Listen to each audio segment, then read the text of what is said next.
All right, Chris. Listen, you haven't been. Well, the show was in Spain, so we both. None of us saw the show live. But did you watch their live stream? I didn't see the live stream. I just saw the video stuff, but it had some really good footage. Yeah. You know. Yeah, I didn't see the live stream either, to be honest, because by the time I was looking for it, the guys were already on stage for prejudging, and I didn't. That early time and. Yeah, so it was too late for me. But from what I saw, and first of all, let's say William came back, and I mean, he totally delivered, for a guy that's in his 40s, that we all thought that, he was somewhat gone, lost his legs, and I mean, for him, I think he did an awesome comeback, him winning the show. So what's your idea about how they were saying how he was Milos guy had a bigger frame and I mean, listen. I mean, we going off of pictures now. We're not there. This is what Tyler says. It's different when you sit in front of the stage. Some people can come. Some people, you know how that goes. Some people look great in pictures, but they don't look as good when you look at them on stage. But then I was looking at it, I'm like, I did see some points where it was like, well, he looked like he was the best one up there. He had the most experience. I don't disagree, and I think that the Beirut made a strong case to win the show. Yeah, it was either way, but you could see how what they could play and be like. I can see per square inch on his body. I felt like he had more cuts and more separational type of physique. And Barus, he's got that outline. It's hard, but it's more like the outlining of the separation, not more like that intermuscular muscularity. Yeah. I mean, he always looks great. Barus, and I think his legs is coming up. So it's definitely, I think this guy, I mean, I wish they would give him a visa so he can finally make it to the Olympia. I mean, no, he's not qualified this year, but I think he will. There's on to the next show though. This weekend in Italy is the Flex Pro, and the only guy that's the only two guys that I see on the list, or three maybe, that are dangerous is Nathan, that's Amir, and that's that Polish guy that placed well in New York and in California. Yeah. The Polish guy, the taller guy with the nice frame. Those are the only guys that I think can, but if I have to literally look at all of them, I think that Beirut is the front runner going into that show. Even though Nathan, we all know Nathan is going to probably look crazy, but he's going to have a hard time standing next to him. Yeah, but I mean, I feel like Nathan's been the best he's looked in a long time, so that may weigh on the judge's mind. Also, we'll see. Yeah, this is going to be a fight between Nathan and Beirut, but like I said, we'll probably have two guys that probably won't be able to make it to the Olympia. So maybe, there he is. Can you hear me? All day. We got the OG double triple on us. That's a pleasant surprise, guys. Yes. What's up, man? Yeah. So you are comfortable in your home. How's your stomach? A little bit easier today. It was a little off this morning, but I think the Montezuma's revenge is leaving me. There you go. We were just. Or what? Did you go out of town? Yeah, we were in Mexico, bro, for 7 days. I'm in Mexico City now. Is that where you're at? Where at? Probably in a brothel.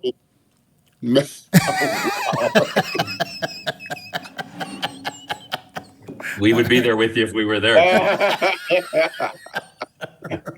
Yeah, we were just about. I would not be alone, that's for sure. We were 45 minutes out of Cancun, and then the last day we were in Cancun, about 10 minutes out, and so we all of us got that little stomach bug. What did you eat at? Huh? Did you eat off the street, or did you? We ate in the resorts, and all of us got a little something, so I don't know if it's, we drank bottled water, the ice is supposed to be controlled, but the food, the coffee, they're probably using their water a little bit, Mel, hold on, Chris, for a quick second. We were just talking about the show. I just want to finish that real quick before we get to you, because you're the guest. But we're just talking about the Spain Empro Classic this past weekend. I don't know, you probably didn't see any of it. because you were in Mexico. But me and Chris were just talking about this guy Beirut Tabani. Is it Tabani? It's a guy from Iran who looks, I mean, unbelievable. He literally gets better every year and qualified for the Olympia, I think 2 times, possibly 3 times already, but never gets a visa. Mm-hmm. So he's literally just stuck in competing in Europe or any show where he can enter the country. And I don't know about you, Chris, but I would say that if he would get a visa and he would be able to come to the States and possibly train with Milos for like 4 weeks before the Olympia, I think this guy would be so good that he would have a shot at the top 6. Maybe so. And he's been. I like the back double bicep. Yeah. Now in the top in the top 6, if you look at him in the top 6 at the Olympia from last year, who's there that he can't beat? Well, no one in the top 4. All right. So see what you just said? You just basically put him in the top 6. Yeah. You know what I'm saying? 5th or 6th, you know, because he said no one in the top 4. Okay. And that might very well be so, but, you know, he would have a shot in the top 6. And he would fight guys like the Labradas, like the Andrew Jack, like the, you know what I'm saying? Yeah, he's right there. Yeah. You know, so. Is that the Show William one? Yes. I seen it, you know, on social media since I've been home. Right. Yeah, that's all we saw too. I didn't even see the live stream. I just saw pictures. What was your take on KRIZOS? KRIZOS, I like him. He has great body parts. I just don't like how he's put together. His torso.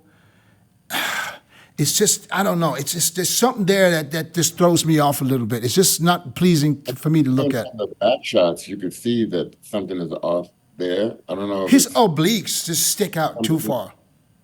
You know, I don't know. I'm just wondering if something can be done or not. Maybe nothing can be done. I don't know. It's chiropractic or it's. That's his shape. That's his shape. When he hit that back double bicep and that last spread, you could totally see how he can be taken out. You know, the front shot, even his crab has been so impressive. Even that was a little bit not so impressive. He wasn't quite in the condition though. He was still a little off. You know, I think the posing. Dennis, I think. Oh yeah, forget about that. Yeah. But I think the posing did it. You know, when you pump up in the gym and then you go into the mirror and you hit a few shots. I think that's the posing practice right there. I'm telling you, listen. Way too hard. Listen, and this is not a knock on him because there's a few guys that are similar. As a professional, on the highest level, we're talking Olympia level, you should not be on stage. And when people and look like you're not really sure what to do. You know, when you get into the poses, it doesn't look confident. It just looks like, I don't know. And people have been saying this since the first show he did with the IFBB. And since then, you know, what would you do if people talk about your posing is off? I would work on posing and pose and pose. And he has the size. He doesn't have to worry about getting bigger. You know, just work on his posing. I don't know why he's not doing it. Maybe he's just like some people just can't dance. I don't care who teaches them. You know, it just happens. But let's talk about Mel. We got big Mel Chancey in the house. Mel, we go way back for I know everybody knows who you are. You know, and there's enough footage out and podcasts and stories where people know what you used to do and you know where you came from. But I want to just get back to, I want to just rewind back to your childhood and growing up in Chicago. Yeah. You know, what was it like? And this is a question I never asked you before because you're a smart guy. And we call it street smart because when somebody's smart, you know, he knows how to act. He knows were you good in school? Knows how to move. Yeah, I was good in school, you guys. You were good in school. So you were one of those guys that were really good in school and still you met my mom, of course, yes, DJ. Yes. I was the straight A student. I was president of the student council, That, and growing up in all this, in the school years. And I was the star catcher on the baseball team and all in the Elsop neighborhood, growing up from the minor leagues to the major leagues and stuff. And I knew the sports and I knew the school. And growing up a strict Catholic, our house was literally a 10-foot walk from the church. So I grew up as an altar boy too. So I definitely, could have went in a lot of different directions, of course, right? A leader of men, we should say. Yeah, yeah. It so, was funny so because go. people were like, you were the president of the student council. You always wanted to be the president of something. Yeah. They kept saying, right. So Well, you have that personality that as I would call it a leader personality. You always had that, and I always saw that. Even when we weren't leading anything, we were just me and you going, and we had our little crew that was following. But you always had that leader mentality, and it shows. That's why I wanted to know if you were good in school, because if you're good in school and you have that personality, that makes it even easier. So how did you get from being a straight A student to becoming a biker? but it's funny you say bikey because that's the Australian Yes, term. yes.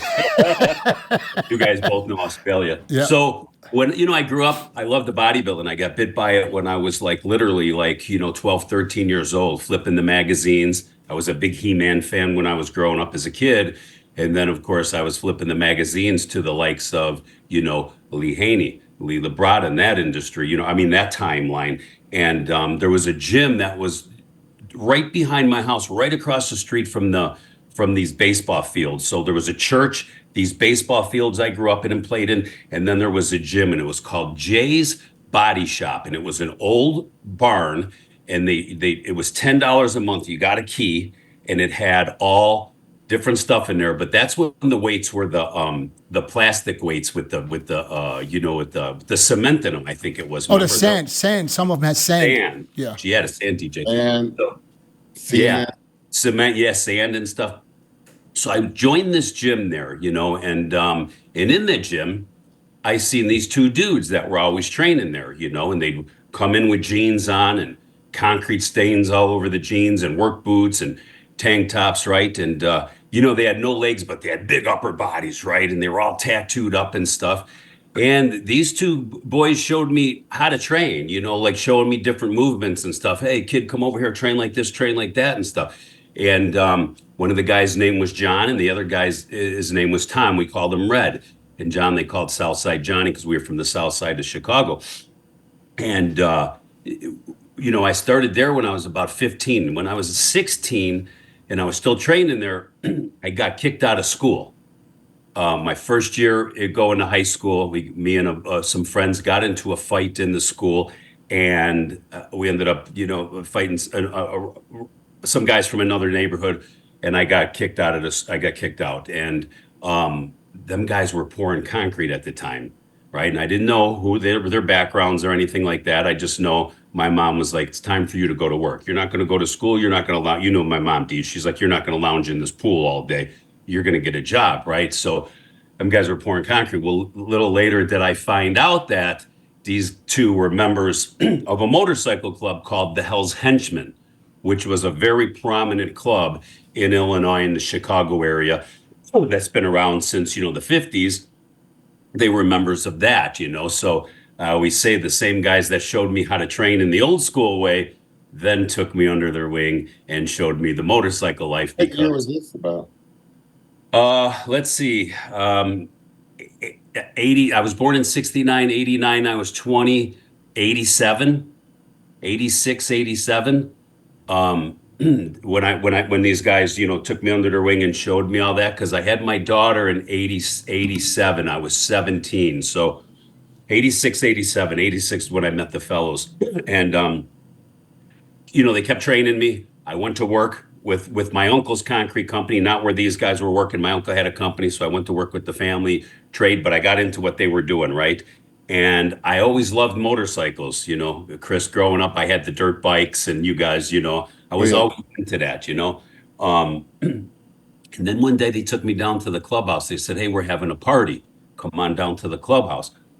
Well, now at 17 years old and 18 years old, I was already training for a couple of years, completely on the natch. I didn't know nothing about no gear back then. But my dad was a big frame guy. As DJ, you've seen old pictures. I'm a big frame guy.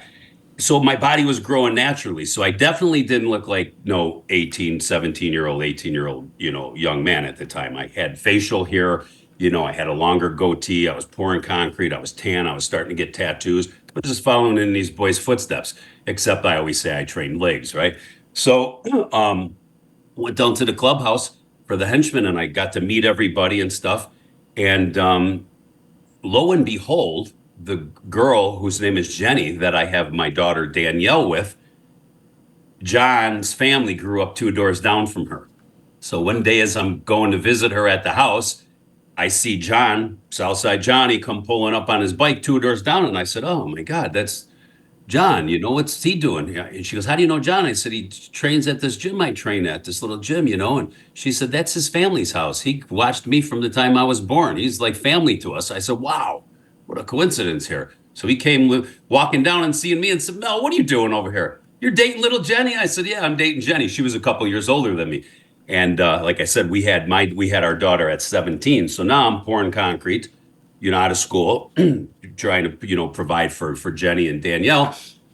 And then I'm going down to the clubhouse for parties and stuff. Well, after about a year being down there, I'm now about around 18. The fellas start asking John and this other guy, Al, who sponsored me later in life, how old I was. Well, they had told him 21 because I looked at, you got to be 21 to come in the club. I was hanging out at the bars and stuff. So as I was going down there one night with them, they said to me, "Hey, we told everybody you're 21, so just stick to that script. They're going to ask you, they're going to call you in the room," because they wanted to know if I wanted to become a hang-around prospect. So I said, "Okay, gotcha, man." So we went down there one night, and the guys called me in the room, and like I said, I was young and was very intimidated. So when they called me in this room, and the president said, "Okay, Mel, you looking to come around and hang out with us? We all know you, we like you, huh?" And I said, "Yeah." And he said, "Okay, we got some skirmish going on with this other motorcycle club." I said, "I get it." They said, "Hey, Mel, how old are you?" Man, and I just nutted up and got a case of this, my nuts were in my stomach. And I said, I said, "I'm 18, but I'm going to be 19. And they looked at Al and looked at John and I go, no, it's not their fault, guys. I told them that I was 21 because I'm in one of the local bars that we're always into, and I didn't want to get nobody in trouble and stuff." So the president says, "Well, you can't join at 18, right?" And I said, "Okay." He goes, "But you could still be our friend." I said, "Okay, cool. I'll still come around to the parties and stuff." And then I just concentrated on really working. I was really into pouring the concrete. Back then, in 87, 86, 87, I was making 11, 12, 13 bucks an hour, I was getting raises and stuff. It was a lot of money back then, right? Right. How I was able to buy my first IROC. I bought an IROC. I bought my first Harley because I was working from sun up to sundown, and I was bit by the bug. My dad, my mom were hard workers, and I just had that work gene in me at that time. And so then I went to a party again later. I was probably, I was still 18. I wasn't 19 yet. And, we were talking. They said, "Where you been?" I said, "I've been pouring concrete and stuff like that." And the president's name was Jerry G at the time. He says, "Well, how old are you?" I said, "I've only been away 8, 9, 10 months. I'm 19 now. We're going to be 19." And he goes, "Man, well, you look 30. He goes, "You're going to age." Well, he tells me, right? So he goes, "You want to come in the club?" I said, "I do." He goes, "You know what the commitment is to it?" And I said, "I do." And he said, "Okay, man, come on." He said, "Well, we're going to work this out for you, And at the time, the Hell's Henchmen had 3 chapters: Chicago, South Bend, Indiana, and Rockford, Illinois. Okay.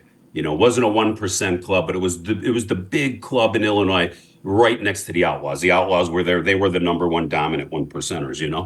So that's how I grew into that, and they got me. I was out every night. I used to literally get home 4:30, 5 o'clock in the morning, make my lunch for work, and go right to work. How long did you do that before you quit the job? Probably till I was about 21. So you did it quite a few more years then. I did it the whole time I prospected. I prospected just under a year. They kind of had a rule that you had to do it for a year. But since we were fighting this other motorcycle club, it was called the DC Eagles at the time, and it was just fist-to-cuff fights. It wasn't what we later got into. I'm sure we'll talk about, but it was just fist-to-cuff. I call it the playground fights. We seen each other fighting on the playgrounds, all that stuff. I was out every night with the fellows. They taught. That was kind of fun back then, though. You had the neighborhood thing going, and Yeah. this is my neighborhood. That's their neighborhood. We know what we're gonna be fighting with. We just get out there and squabble.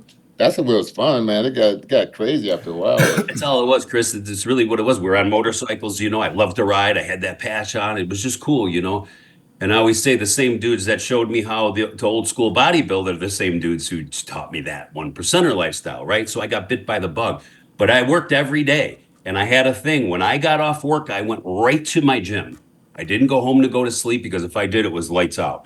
I went right to the gym and trained, I'll give DJ a bunch of pictures to put up when I was younger. You could see I had the starting of a good size frame, right? I didn't start taking my first shot actually was DECA when I was 19 years old. When them guys showed me that, I was, doing it on my own. And then once I became member and got into the club, and then, it was wearing me out, working Monday through Friday, 12, 13, 15-hour days, whatever, we were sun up to sundown and that stuff, because wintertime you were off.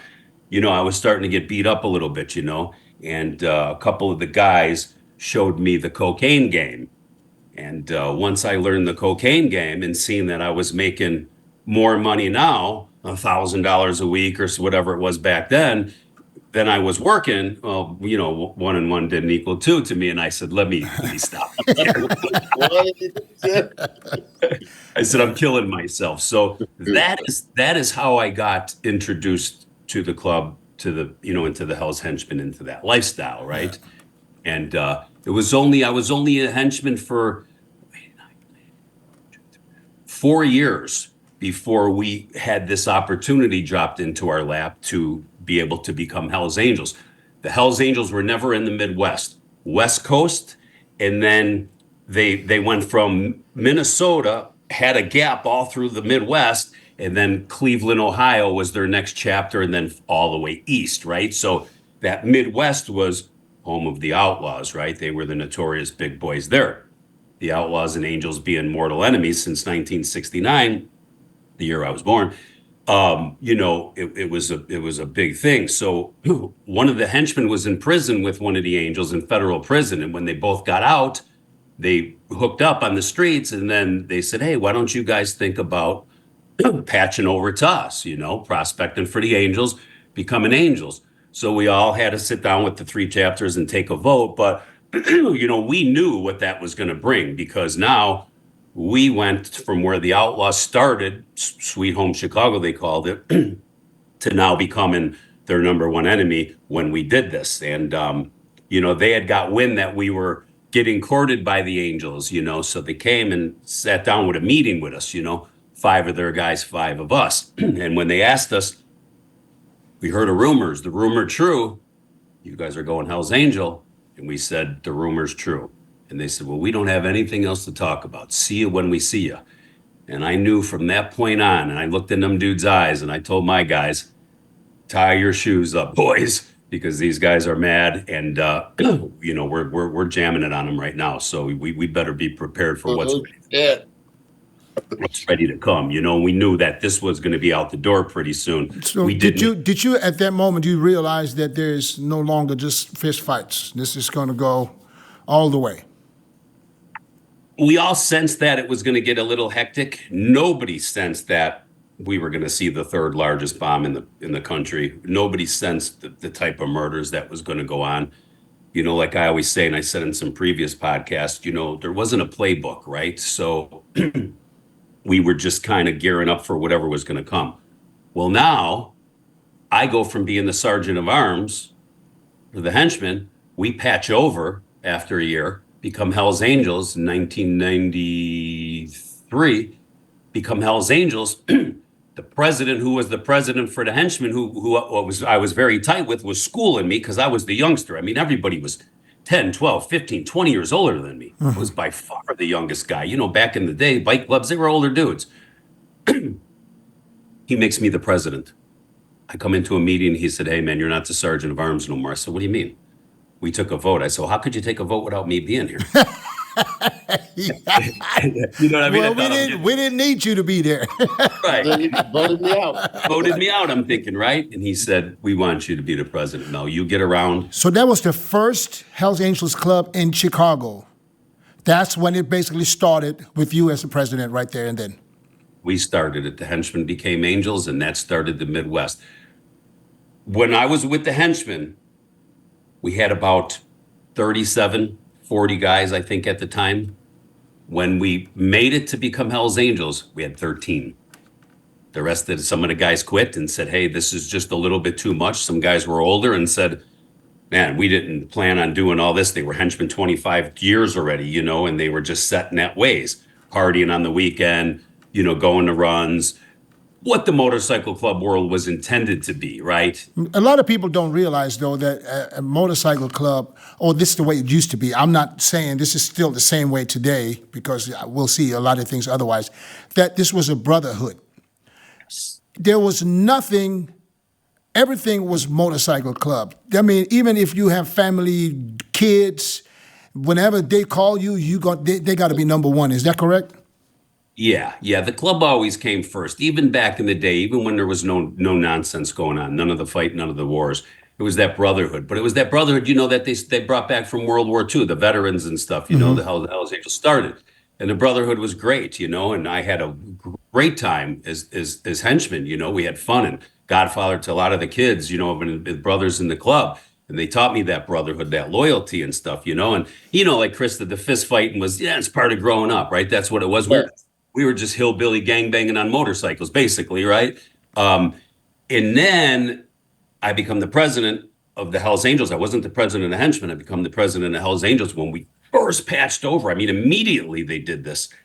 And I said, okay. They said, you travel around, you go to New York, you're in California a lot. You have the means to do that, because now I don't have a gig, I don't have a job, and I'm making some okay money for myself, you know, slinging the drugs. Do the guys pay some type of fee to the club, or do they got to make some, like, how are they getting the patches? How do you even getting the patches? We all paid dues to keep the clubhouse, the lights going, you know, the whole 9 yards. The dues were $30 a week back then, you know. And, you know, and that went into the charters. You know, we sold, you know, calendars. We had, you know, open house nights. We sold support T-shirts and stuff. So the club was able to support itself, the members, you know, $30 a week in dues and stuff, you know. So as I become the president, now here comes the Outlaws answering the battle call to, we're not keeping you here. They really went to every club in the city of Chicago and said, make a choice. You're either with us or you're against us. And some of the clubs were like, hey, man, we just want to be left alone. And they said, there's no leaving it alone. You fight this battle with us, or when we're done, we're coming for you.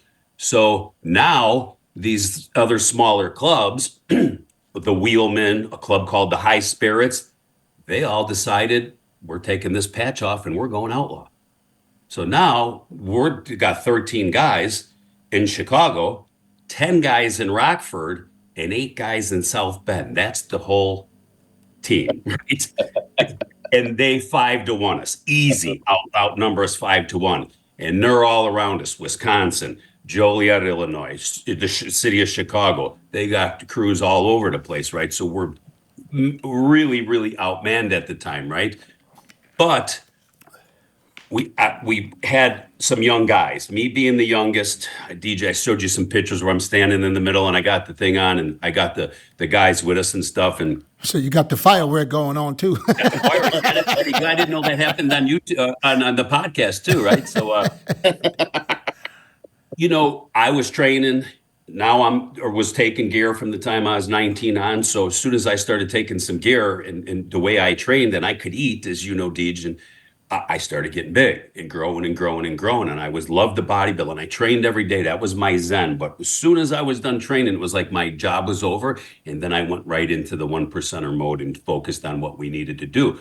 So when we were running into some of these outlaws who were 12, 15 years older than us, we were able to take care of it in the bars, right? We were getting them, you know. Well, then things started changing.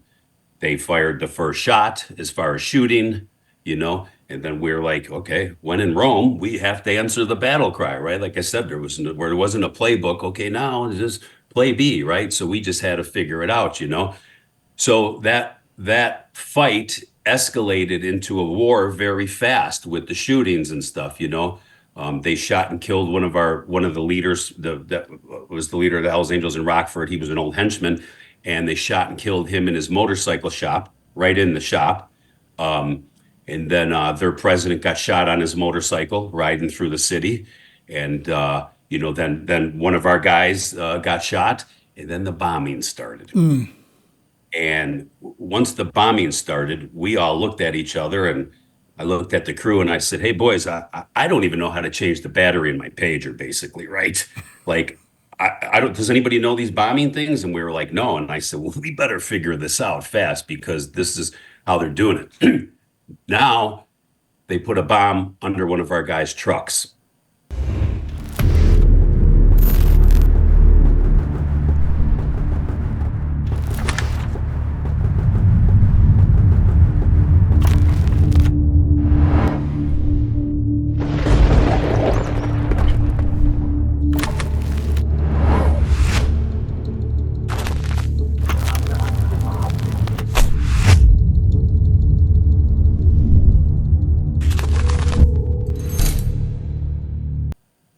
The guy found it. The angel found it. They called the police. The police brought the ATF in. They couldn't dismantle it. They built a barrier around the truck. They shot it with a water cannon and blew it up. Right? They had to do it that way. Right?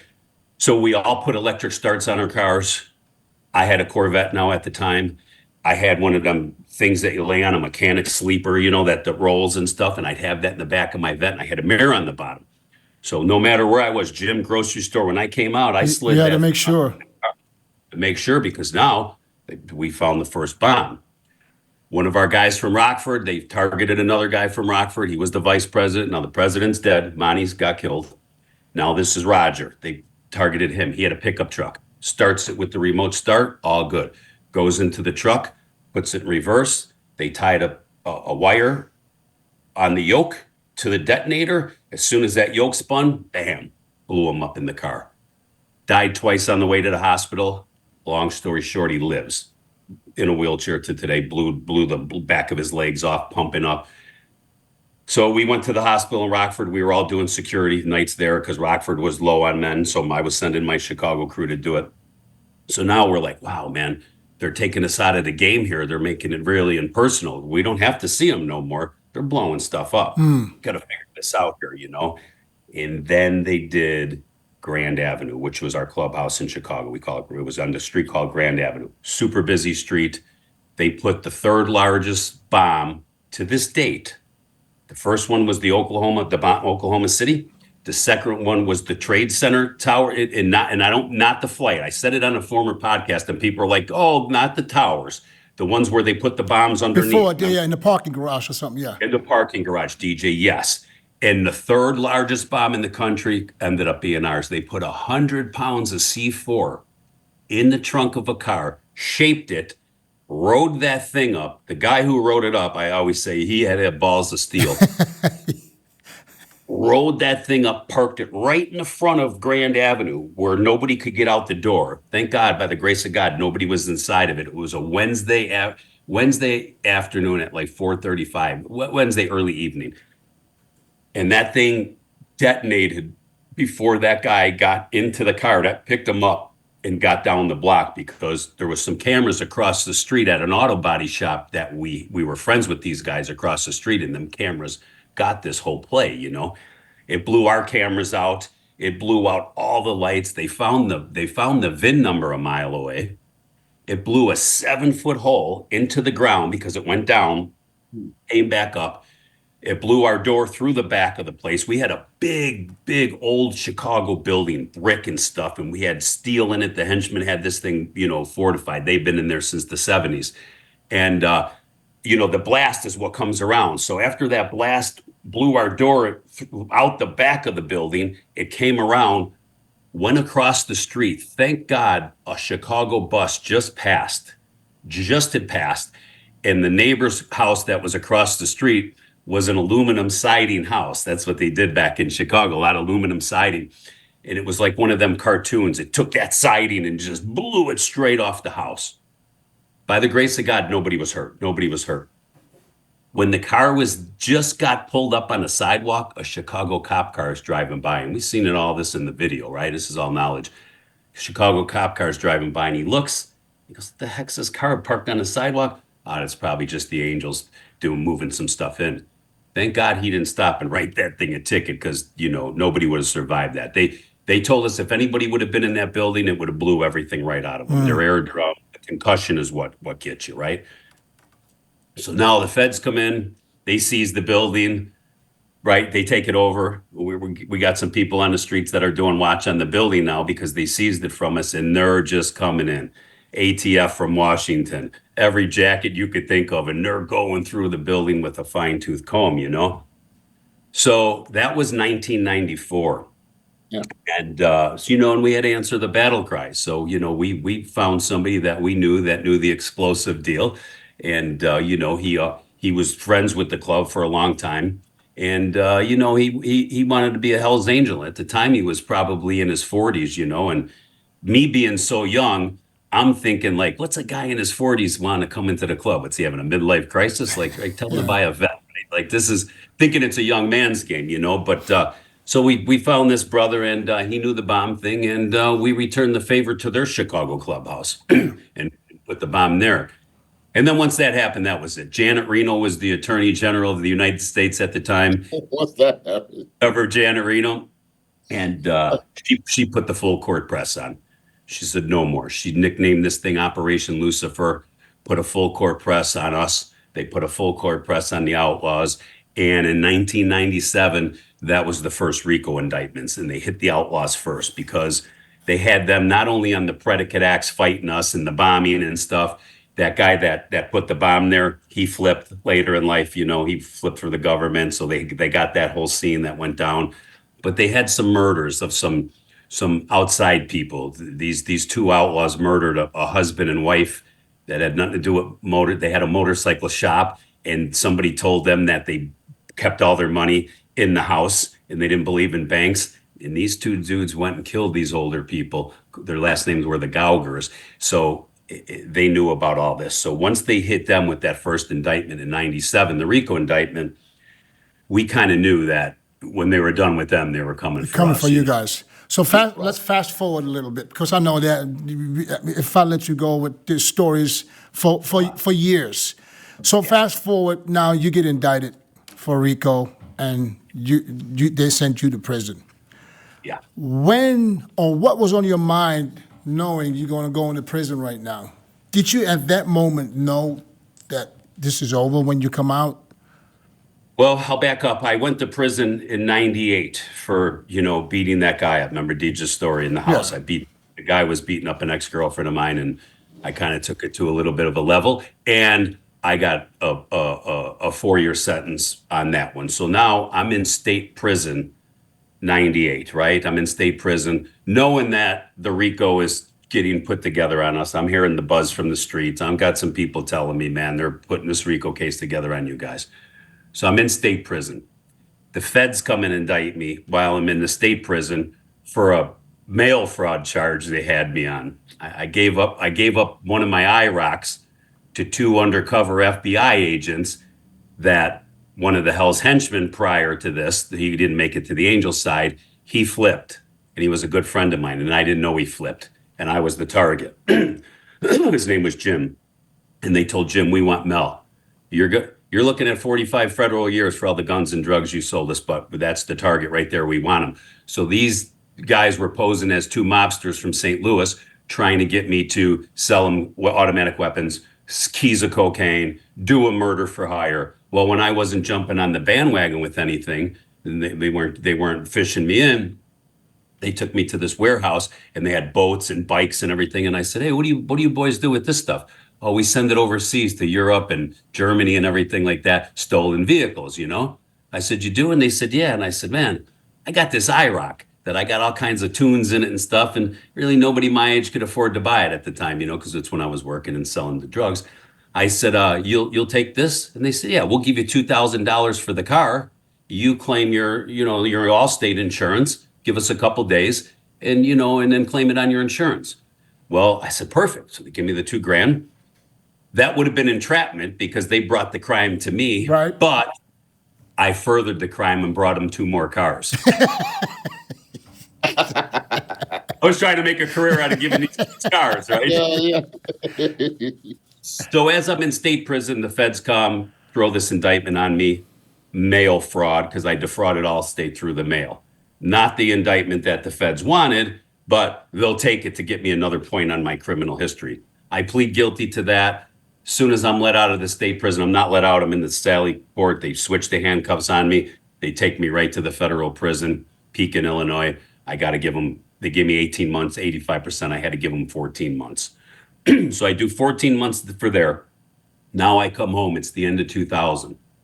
Now I come home. I'm on a non-association.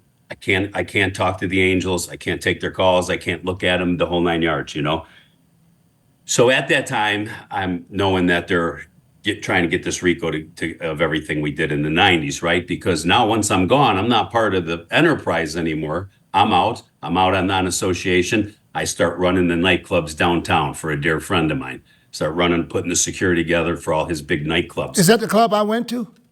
Yes. Oh, okay. Nice club, by the way. Nice club, yeah. All the big clubs, I mean. I got some good underground clubs in Chicago. Yeah. Yeah, them clubs happening, So I was running that, Now I was making good money again. I couldn't be in the club. I couldn't quit the club yet because I was on my non-association. I couldn't go in the room to quit. I was just doing my own thing. And that's what gave me the time to kind of like look at life again and say, man, how am I living here? I'm doing this craziness.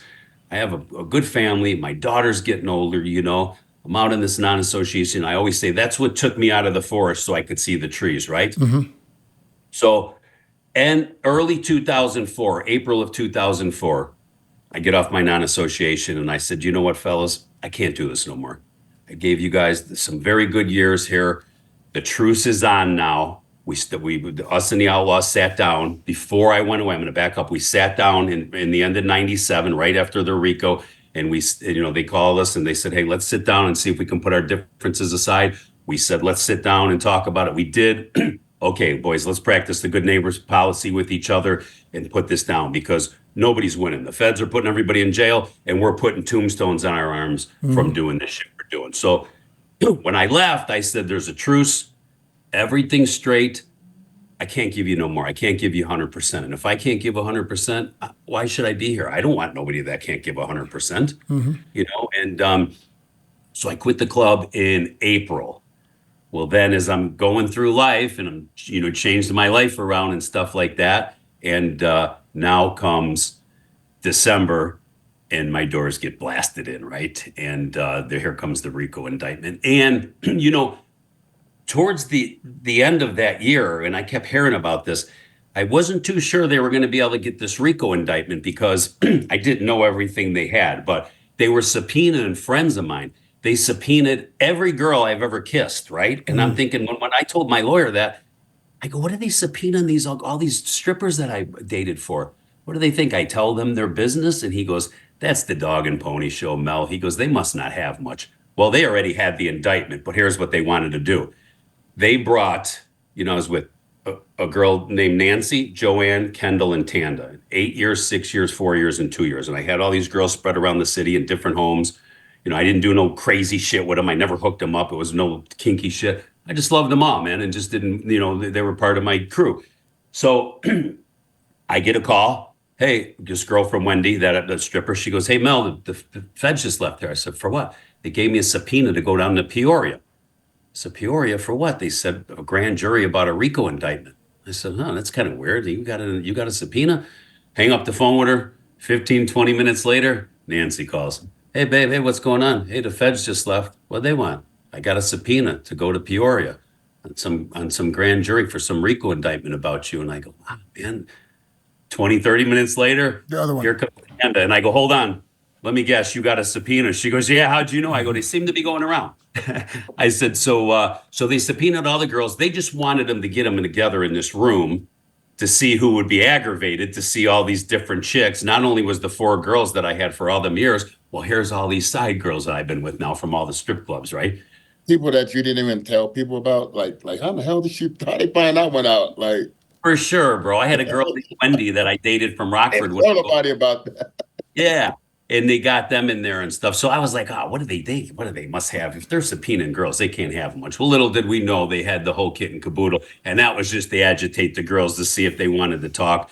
Obviously, none of the girls could say anything because I never was kiss and telling any of that business, right? I mean, that was the club business. My dear friends were my dear friends. Jamie, DJ, and all them guys. Them guys never were previous to that. That shit we were doing was never to be talked about, right? And that's how I kept it, So that RICO indictment came in the end of 2004. And, that's when I am now find myself sitting back in a federal prison looking at 25 federal years at 85% if things don't go the right way, So I found myself sitting there again, and I'm thinking, all right, Lord, I got home, I changed my life, not shooting dudes off motorcycles, I'm not selling drugs anymore, I'm legitly working, but I had some cleansing to do, right? I was still womanizing, I was still doing what I was doing, but just not in the 1%er world, And as I like to say, that's where February of 2005, I reconnected with the Lord and got down on my knees and said, okay, Lord, I knew you very good. I left you. I ran and did what I did down them dead end streets for that season. I want to come home. And no matter what happens here, this is my cleansing. I looked at it like, your kid. You've been a bad kid, go sit in the corner for a couple minutes. Well, this was for 9 years. So from that point on, I just gave my life to the Lord. I trusted in him to do everything. And I was able, all 4 of us, there was 4 of us that got indicted, me, my sergeant at arms, the president from Rockford, and the secretary from Rockford, this guy, Ricky. There's 4 of us that got the indictment. We all pled guilty to our charges. There was not one of us flipped. There was no superseding indictments. Not one Hell's Angel after us had to pick up a phone and spend 10 cents to call a lawyer. That ended right there with them 4 guys. That was our RICO.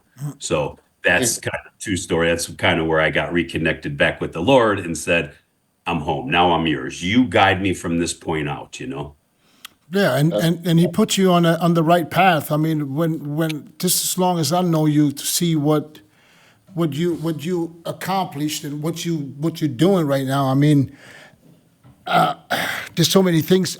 There's so many things I wanted to talk about. But let's just say you are. I remember your 50th birthday.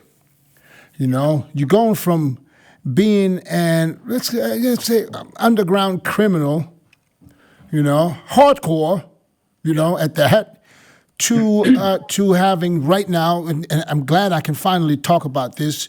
You are, as a documentary is being produced right now about your life, Yes. which is huge. And a lot of people still don't know that Dwayne "The Rock" Johnson picked your story up, and I saw a trailer, man. That shit said, I'm just telling you, that thing's gonna go so huge.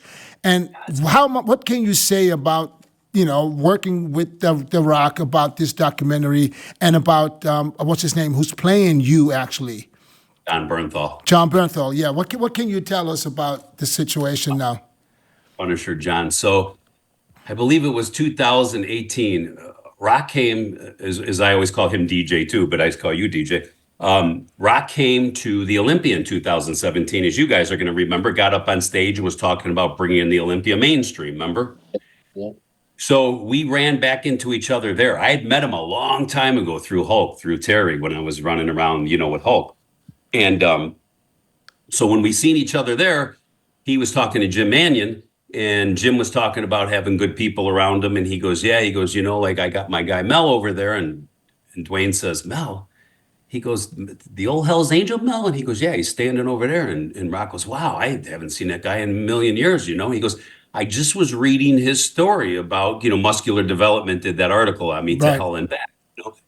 And he says, wow, that's crazy. I didn't know he was with you. And Jim says, yeah, he's like a brother to me, And so, Rock came and I seen him. He had to kneel down because, where I sit behind the judges, you guys, and the press pit's behind us. So he had to kneel down and he put his arm on my leg, And I said, hey, DJ. I said, man, long time, bro. How you doing? He goes, I'm doing good, man. He goes, Mel, I just found out the rest of your story.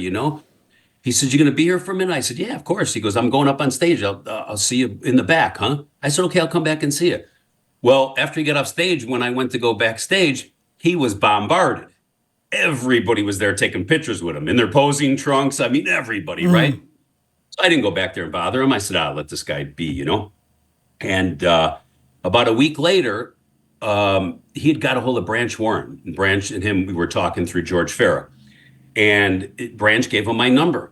And he called me up and he said, "Hey, Mel," he said, "I didn't know you were interested in telling your story." And what happened was, since I got home, these book people were coming at me.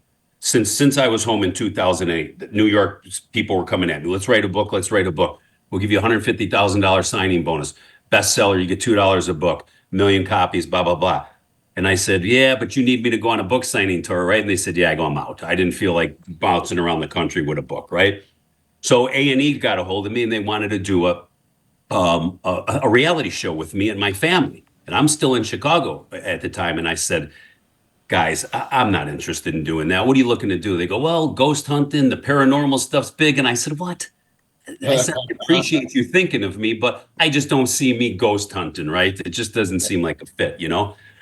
So when DJ called me up and I said, "Yeah, I didn't really know I was interested in telling my story either." And he said, "Listen," he said, "let me ask you a question." He goes, "How much of the past can you talk about? How much of the A can you talk about? Because I see where you're at now. And I see the inspiration that you give. I see how you lend your helping hand to everybody. I see the inspiration. How much of the past can you tell?" I said, "All of it. Everything that I got charged for, I pled guilty to. There's no skeletons. There's no dead bodies. There's nothing coming out of Mel Chancey's past that I can't talk about." And I go, "And I have the retired ATF agent, Chris Bayless, that put me away. That happened now to be one of my dearest friends. I didn't know he was undercover in Rockford because he came around me, right? Because as you've seen the sizzle reel, DJ, he lived in the next neighborhood over by me. Right. I was the target, but they knew they weren't going to come in and infiltrate the Chicago crew because if we didn't know you, we weren't biting. You could have came in and said you were a gun runner, you were a drug runner, you were 300 pounds. Beat it. Where'd you come from? We don't know you, dude. Beat it. So he got in through Rockford through a Hell's Angel that flipped for the government, right? Me being the target. So the dude was super, super cordial to me, Chris, when we were sitting down and all of us were pleading. There was no superseding indictment. They didn't ask none of us to go around the country and hit trials. Like I told him when we first sat down, I go, "You're not putting me in the witness protection program nowhere. Where are you going to put me?" At the time, I'm 290 pounds. My mother and father ain't going. Not happening. And they didn't do it. They wanted to end this RICO indictment. It was a 10-year indictment. They started it in 94. They indicted us in 2004. So we were able to plead to the charges. So I told Dwayne, I got the agent that did my whole case. He's got all the stuff for 10 years that he did. And he goes, "Oh, this is great." He goes, "Let me hook you up with my $7 production team. You guys start telling the story to to the guys on the team, and let's get this up rock and rolling.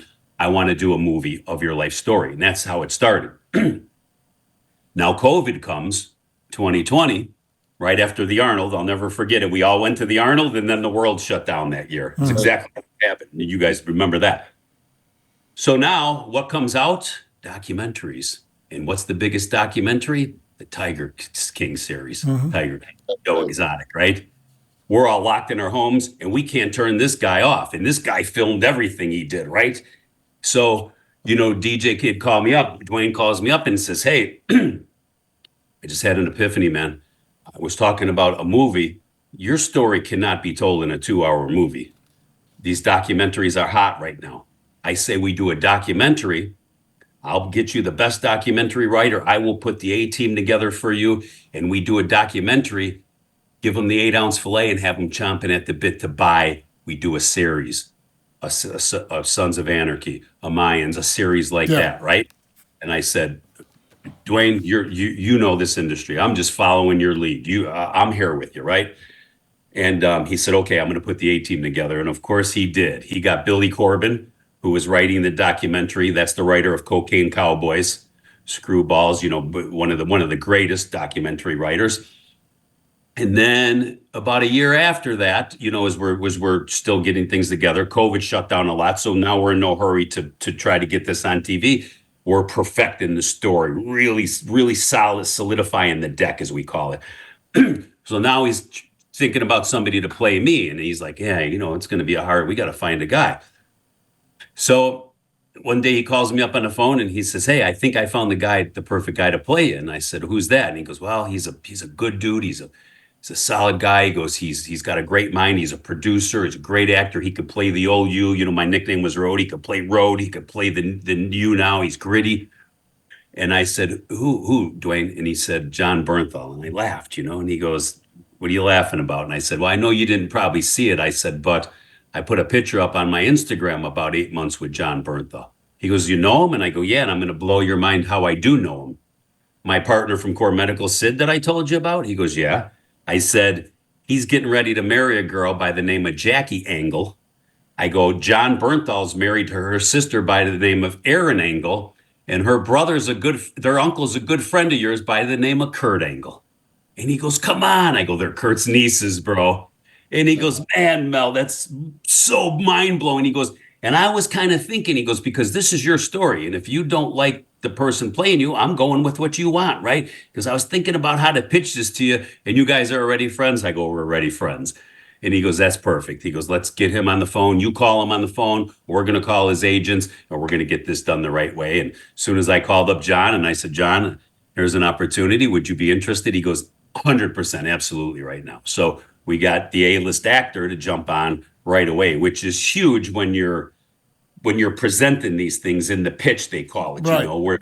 That's where they're at now. They're in the pitches with the Netflixes and the Amazons and the A&Es and everything. And they them that sizzle reel you've seen, Deej. And the whole deck, what they call it, from my childhood to where I'm at now in life, running helping Jim with the IBBD MPC and my Core Medical. So these networks, these streamers get to see all this, right? And John, being the actor who he is already talking to the likes of Taylor Sheridan, who is Yellowstone, and the big boys like that, right? So just so mind-blowing, right? And I say, the hand of God, because, it wasn't in the brochure for me back in the day, right? Yeah. Everything. That wasn't even in the brochure for you when we met, Right. Because Yeah. but this is what I'm saying. God has a plan for everybody. At the end of the day, if you're on the right path, something's good is going to come at you. You just got to realize it, recognize it, and take advantage of it sometimes. Because some people would walk past and don't even know that there's an opportunity to do something great. And this is what I like about you. You get an opportunity, and once you put your mind into something, it works out. Like you mentioned Core Medical. You've been with Core Medical for I don't know how many years now. 6.5. 6.5 years, and it's still going strong. You promoting shows now. I remember when you wanted your first show. You're promoting shows. How many shows are you promoting right now? 3 shows. April, August, and December. The Mel Chant. 3 shows. The December one, the Holiday Classics, the biggest one in all the states around. Little Mel runs them behind the scenes. I just do the show now. But Holiday Classic is a good one. yeah, the Holiday's a great one, and it's just amazing. And I just shake my head and I said, no coincidences, right, God? Like you have me here, and I remember meeting Chris, when with my angel patch on in Golds in Venice, because me and Matarazzo were very dear friends. I was about to say that too. Give us the story about when you and Matarazzo came to Venice, and remember you talked about I think Flex Wheeler. Matarazzo was going to get into it with Flex or something, and Paul Dillette was there. Who else was there? I knew Chris, of course, because I was a bodybuilding fan. I knew you, Deej, before Chad introduced us. I never stopped flipping the magazines. I might have been out shooting dudes on motorcycles in the nighttime, but during the daytime, I was flipping the magazines and training and eating and on the gear. That was one of the questions I was going to ask.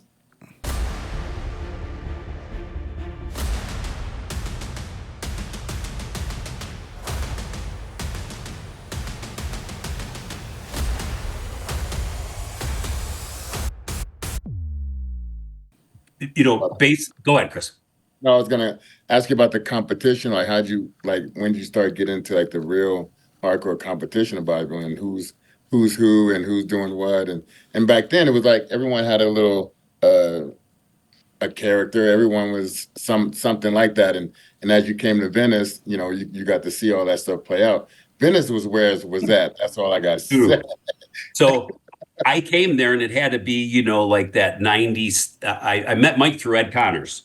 I met Ed Connors at the Olympia in Chicago. So what year was that? 96, boys? I think 96, you guys? Yep. Met Ed Connors because I trained at a Gold's Gym, and the owner of Gold's said, "Hey, who's that dude over there you're talking to?" And this guy was named Tony. Tony Fulco said, "Hey, Ed, I know he looks a little rough." He goes, "Mel's a super nice guy, but yes, he's the Hell's Angel leader." He goes, "But he comes to our gym and he's a good friend of mine." And Ed goes, "Man, I would love to have him on one of the Gold's Gym calendars." So they flew me out to Venice. Meet Ed, Mike's staying in his house. Flex Wheeler staying upstairs, right? In the house, right off the strip there, Chris, in Venice. Yep. Meet him, got the old pictures, So now I go into the gym and I see Chris and I see Rico McClinton and Paul and Flex Wheeler, all the guys that I'm loving in the magazines, right? Looking up to. At the time, I was mesmerized by Lee Haney. That was the Mr. Olympia, and that was the guy that I was striving to, be built like, right? So I see everybody in the gym. I'm taken back because it's just so much to take in, right? I'm training there.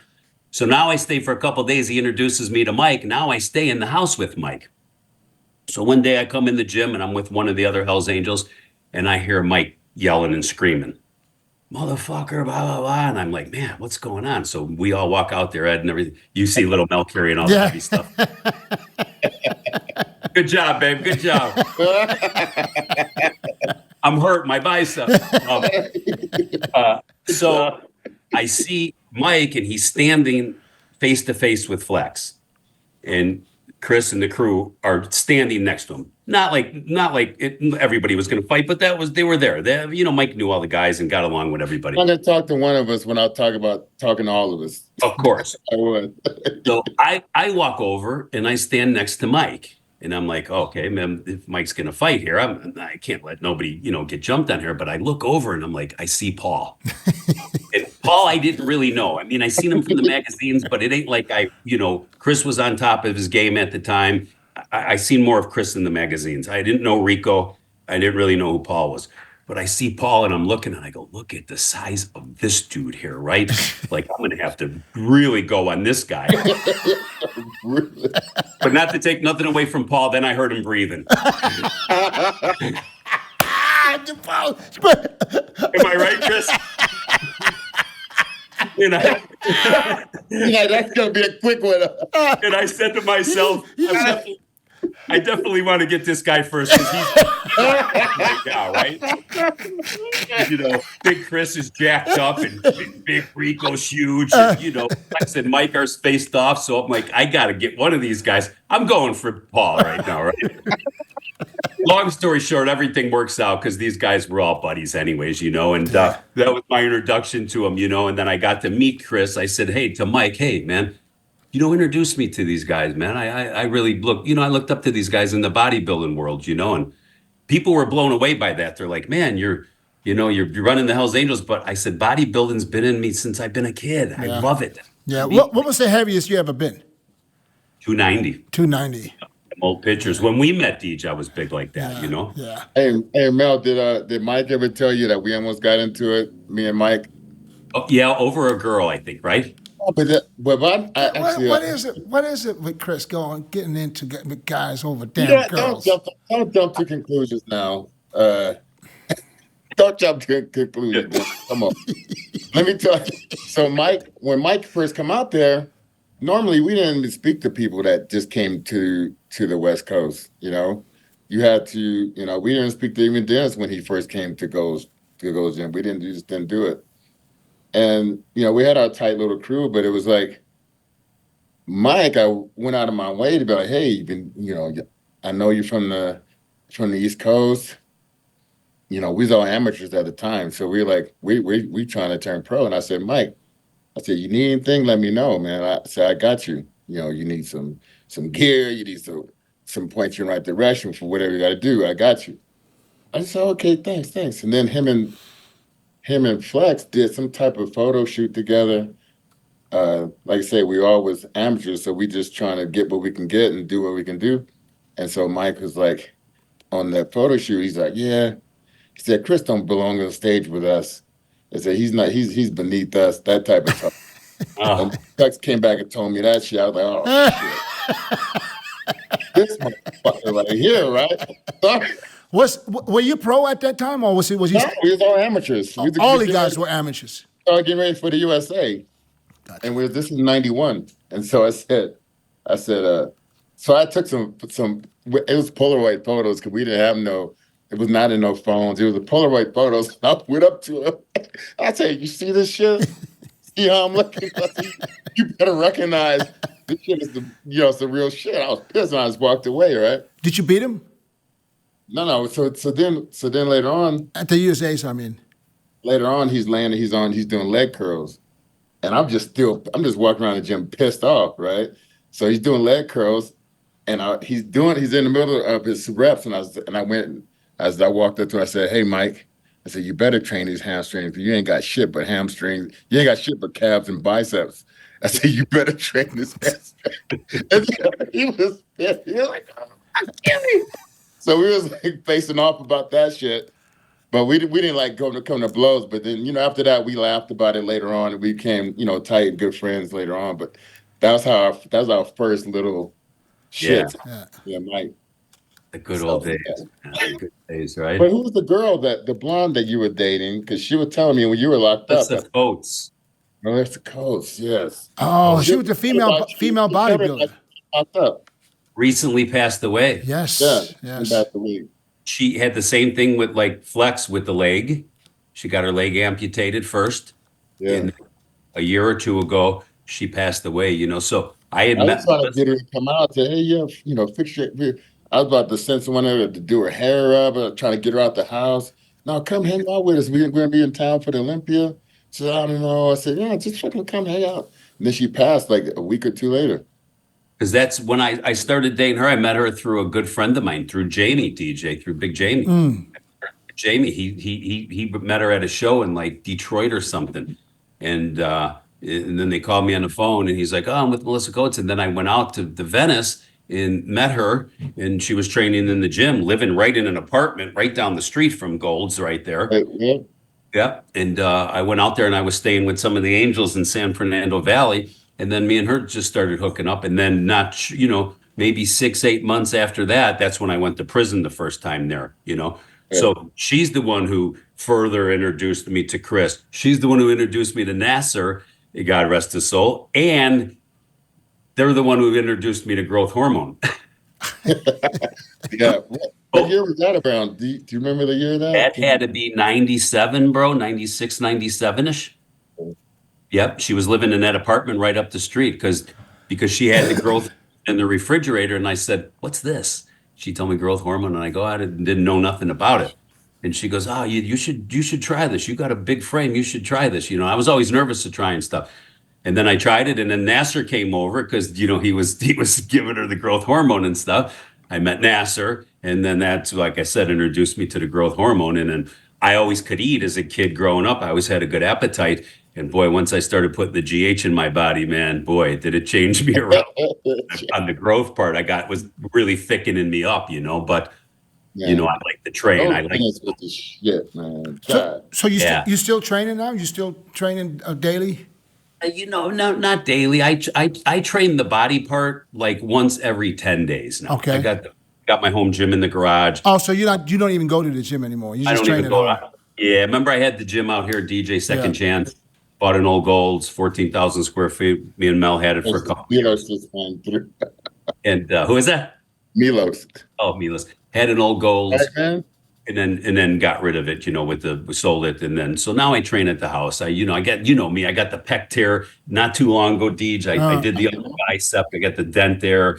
So I do more cardio now. I remember, when you were done bodybuilding, and I remembered you were always on them stairs. This is always what stuck to me, really. Still. And I said, you know what? I wanted to downsize. I wanted to get away from that 290. Now, 2011, I'm gonna go back. I'm on just hormone replacement. At the time, I'm taking a CC of testosterone and astrazole, a little HCG. But that old man muscle wasn't leaving me, because I could still eat, and me and you were running around before I got in the industry. Me and you used to go out to Florida, where I'm at now, hit the Tampa Pro, and we wouldn't be coming in till 6 in the morning when all the guys were getting ready for breakfast. Yeah, we'd be in the dollhouse. In the dollhouse all night, Chris. And then, But funny you- because I also want to just talk about something real quick when because you opened my eyes with that stuff. When I think Jim is the one that told you to go get that test done, just to see where you're at. Was it a CT scan, a calcium score, or something? CT scan with the dye. You went and got it done and ended up getting a stent the very same day. 2018. So Yeah. Jim told me about it. I never had my heart checked.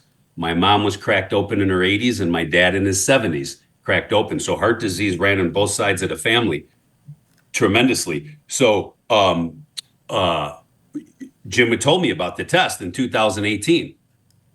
Mel's longtime friends out here, husband and wife team, cardiologist. So one night we're sitting out at the Tiki Bar and we're doing a little puffing and having a drink. And I said, Doc, man, I'd like to come in and get everything checked out. He goes, you having issues? I said, no. He said, I'm a member at your gym. You got crazy cardio. Now I'm on the stairs like you because I'm trying to dwindle that size down. I'm doing 40 minutes on the stairs at a level 11. You know how that is. I'm, like I'm running from the judge, right? And my cardio was great. So I go in, he's got to make me a patient. I go in there and they do the ultrasound. I did the echocardiogram. I did the stress test, passed everything because my cardio was great, right? So I said, I want to get to that CT scan. He says, okay. The insurance company calls up and says, why do you want him to go to the scan when he passed all the tests? And the doc says, well, he's got a big rib cage, chest area. I don't think the pictures are giving me what I want. And he's talking about chest pains and heart palpitations. I kind of had to go with that thing, right, for the insurance. So they approve it. They get me in the scan. They give you a pill to bring your heart rate under 60, put you in this donut looking thing. And just zapping a bunch of pictures and stuff. Okay, Mel, 10 minutes later, all right, you good? And they make you wait about a half hour. You okay to go home? Okay, go home. Next day, he calls me up, and I'm standing right next to Mel. We were in the bathroom, brushing my teeth in early morning. And I said, hey, Doc. He goes, hey, Mel. I said, hey, man, tell me some good news. He goes, well, I'm glad you're a hypochondriac. And I said, uh-oh. And he goes, yeah, that machine found the blockage. And I said, it did, honey. He goes, yep. He goes, you know what the Widowmaker is? And I said, yeah, I heard of it. He goes, that's your LAD, brother. And he goes, and that runs 3/4 of your heart. The machine showed you got about a 60% blockage. I'm going to go in 3 weeks through your groin. We're going to see where that's at. He goes, we usually don't stent till like 70, 75. He goes, but what you being so young, I think it was like 48 or 49 at the time, 6 years ago, he goes, if it's 60 or better, I'm going to stent it. Because you're a young man. He says, but that's where we're at. I said, okay. Thank you, Lord, putting that on my heart. So I go in there 3 weeks later, they go in the groin, 75% blockage. Oh, so in 3 weeks, it went from 60 to 75? Oh, no, the machine is like the second best thing. There's nothing better than them being in you. Gotcha. Okay. So the machine showed a 60, the true value was 75, right? Wow. So that machine was the second best. The angiogram's the first best because they're in there with everything, right? They could see it. Yeah. This is what I was telling everybody. Branch got it done, Hulk got it done, a lot of guys got it done. Since I was so active, the reason I wasn't having a symptom is because my body grew another artery right behind the heart. The body knew that I was getting deprived of some blood flow and the oxygen and stuff. If I would have been sitting behind a computer all day and not moving, I would have been feeling them symptoms at that 75%. Would have been feeling. He goes, you would have been having shortness of breath. When you exerted yourself, you would have been having some issue. But since you were so athletic and, cardio, your body made another inroad. He showed me the vein and he was like, look at this. He goes, that's where you were getting the supply from, plus the 25 that you had open still. So they stented me. They put the stent in.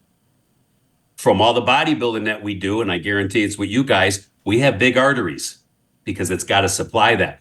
Most guys that get a stent, it's a 2 millimeter stent. I have a 4 millimeter stent. It's a double. Got big arteries. And that's what he said. He goes, that's good for you because your arteries are big. It took a while to get there. If you had smaller arteries, you would have been 100% clogged up, right? So once I got that done, and I kind of was telling you, I remember telling you and your wife, and I told Branch and I told Hulk, everybody jumped on the bandwagon and went and got their, got that CT scan, and it just goes to show you how things are different. You got a guy like Hulk, Terry, 70 years old, let's be honest, that guy abused his body every way he could, from the prescriptions to the recreational stuff to, figuring he was going to definitely have some blockage in some arteries. Nothing. Everything he had was 30% under. So, it shows you the hereditariness. But, people ask me, you think it was the gear? No, because how many people that we know that Hereditary, yeah. hereditary, and I lived that lifestyle. I didn't have to eat clean back in the day running the Angels. I wasn't eating out of a Tupperware bowl like you guys were doing, getting ready for shows. I wasn't. So I could eat burgers and fries. That growth hormone, I told you, changed me around. I could not get fat. And I had to eat constantly. So, and at nighttime, I was whiffing down the Jack Daniels. The only thing that saved me is I didn't do any recreational drugs back then. I didn't even smoke back then. I didn't snort. I didn't do anything. No drugs. I just took gear and trained, right? But my life as that 1%er, of course I drank when I was out with the fellas, so drinking, you're eating that food, hereditariness running in the family. That's what made me say that. After Jim told me about that scan, that's when I said, boss, thank you for that. But I have to get that done because I know what I did to my body. I know what runs in my family. There's no way I can not have anything. I just didn't know it was going to be so significant. But, to them, I said, why don't you stent till 75? He goes, well, you still got 25 lanes open. You got a 100-lane highway, you still got 25 lanes open. Yeah. Like, how come you don't stent at 40 or 50? That's why. Because you still got a lot of room. So that was a god.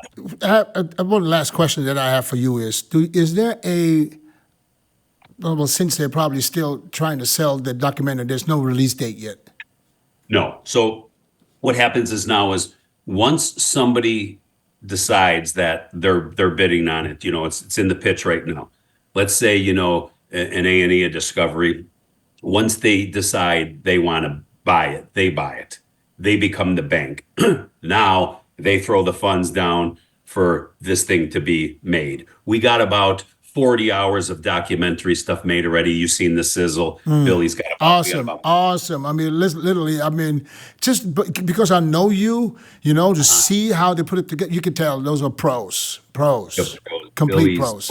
Yeah, Billy Corbin's is the What's man. that new biker movie coming out? Is it called Bikey or Biker or Bikey? It's called The Bike Riders. Bike Riders. Man, that's really good, man. Yeah. Oh. Well, is that a show?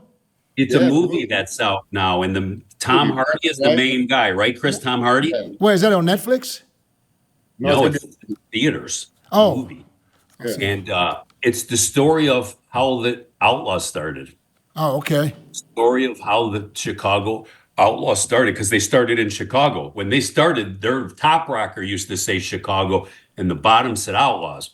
Well, as they grew, they changed the top to Outlaws, the bottom Chicago, and then they grew as a club. So the Bike Riders is modeled itself after the Outlaws. They can't call themselves the Outlaws in the movie because that's all trademarked. You're not using that name unless you're paying the corporations. Whatever we do with John in the scripted part where John's going to play me, the motorcycle club John's running will not be called the Hells Angels. It'll be called some fictional name because that's all patented and trademarked. And you'd have to, pay them and get permission from the Right. club. But, we're not doing that. My story is, like we talked about, DJ, is this much involved with the Hells Angels. And my really story that we're shooting to tell is about where I'm at now, the redemption in my life, because, anybody that was in a 1%er club that really was involved in some nonsense probably got a story to tell, right? But it's hard for me to say this because, I am humbled and I'm, by the grace of God, I'm very fortunate for where I am. But not a lot of guys end up good. Most guys don't come home from prison. Most guys end up tombstoned on somebody's arms. I used to tell the fellows back in the day, save me a good spot on your chest for my tombstone. And the guys would be like, come on, Mel, what are you saying that for? And I said, what do you think? I'm the poster child. You don't think the outlaws are trying to knock my head off my shoulders, and the feds are trying to pump me sunlight under a prison somewhere. Yeah. One or two things is going to happen to me. So, preferably be at the time, I didn't want to go do a life sentence. I would have rather went out on the OK Corral shit because that's what my mind was into, and Deej, as you see it, Chris, and we're so tight, I always call Chris OG double triple. Remember from Friday, Damon? He's the OG double triple. Remember that? You always say that. I always say that about Chris, man. I have some funny stories with Chris and about Chris. And, that's how I was. People find it hard to believe. They're like, man, Mel's the most politest guy. He's the nicest guy. But when people tell him, well, this is what he was involved in, I was always that nice, polite guy to everybody that wasn't in the 1%er world. If you were in that world and things got out of hand, then I had to turn into, and I wasn't that nice guy, obviously, Back, growing up, I was on the West Coast, but, in Chicago, but you understand that's how the neighborhood mentality was. It's like you do something really quick and it'll fucking haunt you the rest of your life, but you were willing to do something like that. I was in the same boat, man. I was willing to do some stuff that I look back like, what the fuck was I thinking, man? I was ready to grab a shotgun and do some crazy shit with somebody. It's like all on it's just crazy. Like I said on the John Bernthal's podcast, we talked about it. There was no calling a timeout. Once the first murder happened, and it was with they killed the Hell's Angel Monty from Rockford. Where do you go from there? Where do you stop? You can't just in the middle of this go, all right, timeout, guys, to the outlaws. Oh, timeout. This wasn't in the brochure. They didn't want to hear that. They wanted to keep stacking that up and making us put tombstones on our arms left and right. So, we had to continue going. I couldn't stop. A lot of guys tried to get in the club with me back in the day, from my old school friend Jamie, Chuck Sano, USA Jim, Chuck Sano, my dear friend back at the time. These guys were trying to come in the club, and I said, no. This is not for you guys, man. You're my dear friends. I love yous. I know you'll fight 60 dudes in an alley with me, both of yous.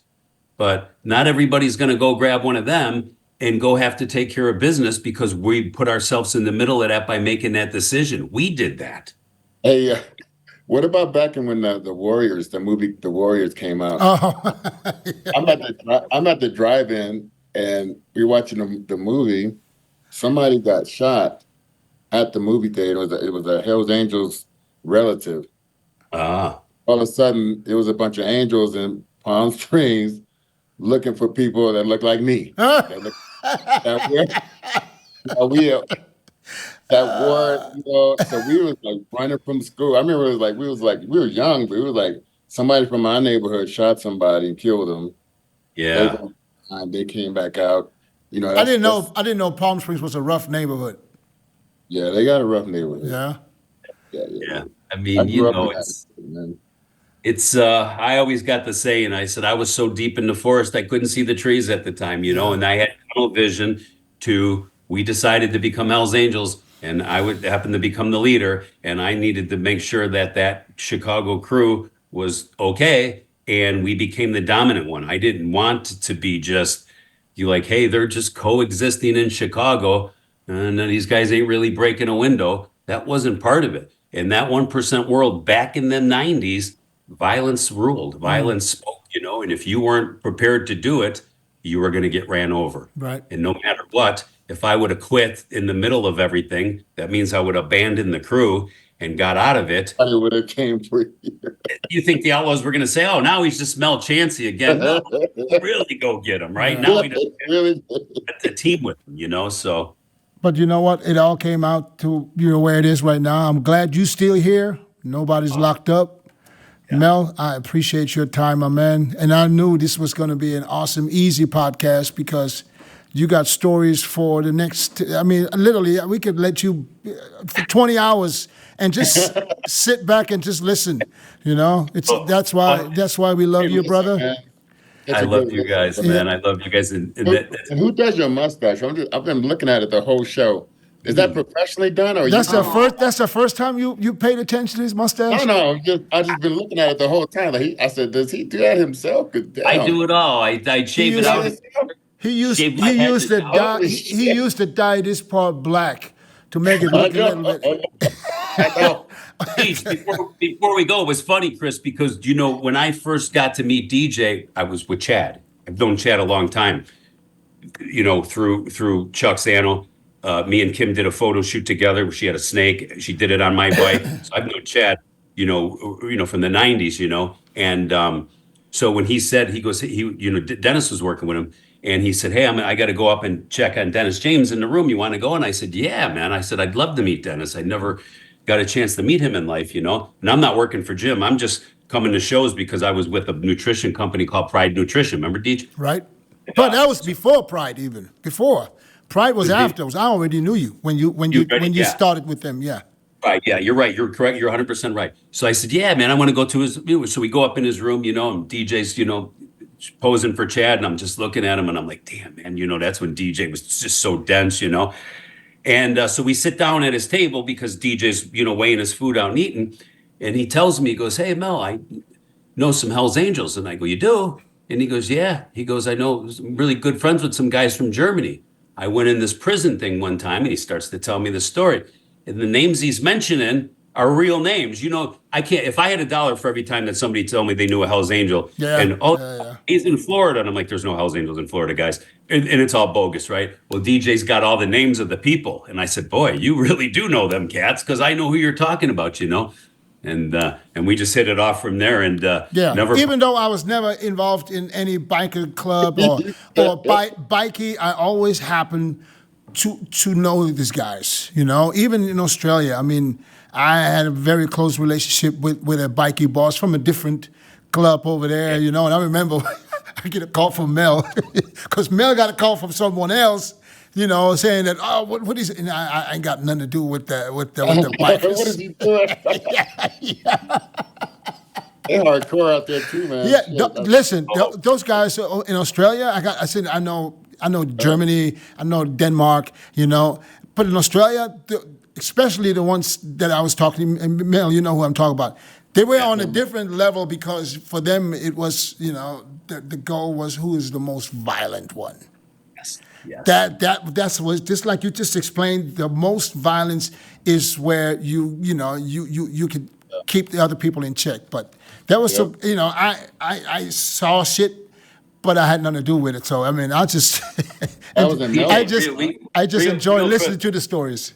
We got to tell Chris this. So I get DJ a guest posing gig in Chicago through Chuck Sano. He wants a guest poser. I said, I'll get you Dennis. So get him Dennis. Dennis comes, stays with me, right?